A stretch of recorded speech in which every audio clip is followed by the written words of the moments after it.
So it turns out that due to a certain few time saves in some levels, the All-Stars version, the SNES version of SMB1 is actually quicker than the NES version, and I'll be breaking down the exact time saves. So what's first worth noting is that 1-1 doesn't have a frame rule.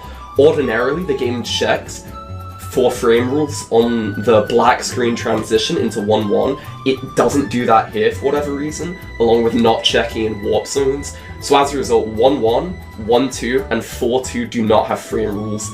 What that means is that you have to play 1-1 ridiculously quickly to save time, and every frame counts.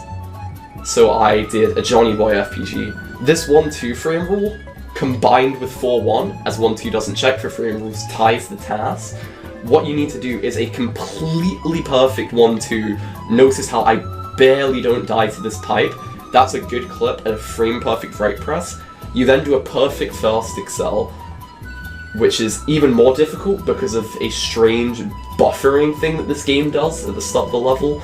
You do a down plus right to set yourself up for RPG, pipe jump as usual, and you need to hit this mushroom block here, which is a 2-frame window, as it makes it so that Mario grabs the right side of the flag immediately when doing RPG. Notice how he swings around to the right. Anyway, this barely saves the frame rule. If you don't do that first excel, you miss it by a frame, which is kind of gutting, as otherwise it would be very run viable, but right now that frame rule seems a bit out of reach for runs. 4-2, we have Craziness. This saves 4 frame rules over regular 3-bump, regular 8-1. You do a top clip here, and a stupidly fast pipe entry where you don't even come to a stop on the pipe.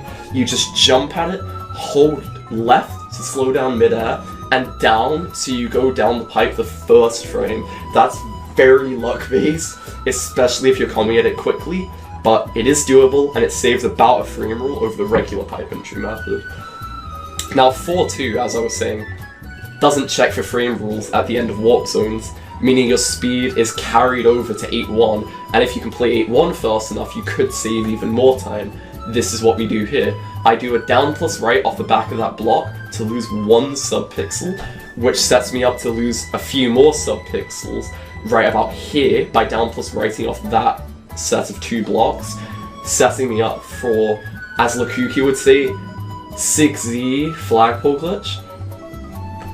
And this altogether saves 3 frame rules over record, 4 over the standard route. That's pretty crazy, but I could see people saving at least 3 runs in the future. Now, 8-2, there's not much to say about this. We just do a math pull, which is a setup plus FPG. The reason why you can't do bullet bill glitch on this frame rule is that if you were to do bullet bill glitch, because of backwards pole, he would swing to the right side of the pole and walk to the castle, instead of bouncing off to the left of the block. However, even if there wasn't backwards pole on this level, bullet bill glitch would still soft lock, because All-Stars do be like that. So math pull saves 1 frame rule in 8-2. Right now we're already a good couple seconds ahead of record, and we save another 2 frame rules over record here by doing a very precise slowdown at that mushroom to set ourselves up for FPG and backwards pole glitch at the same time. We then barely don't get a 243 on the timer, which means we don't get 3 fireworks, and that barely saves 2 frame rules over record or 3 over the standard route. And finally 8-4. This 8-4, you're gonna always be able to improve it. I don't actually know how fast the perfect 8-4 on this is, but this first stream is 2 frames from my best. The way I would save 2 frames is by manipulating wide pulse, but that's very complicated. This wall jump room is perfect for no first excel, and this turnaround is frame 67, and if you don't know what that means, that's 4 frames from the no left plus right TAS, so pretty good.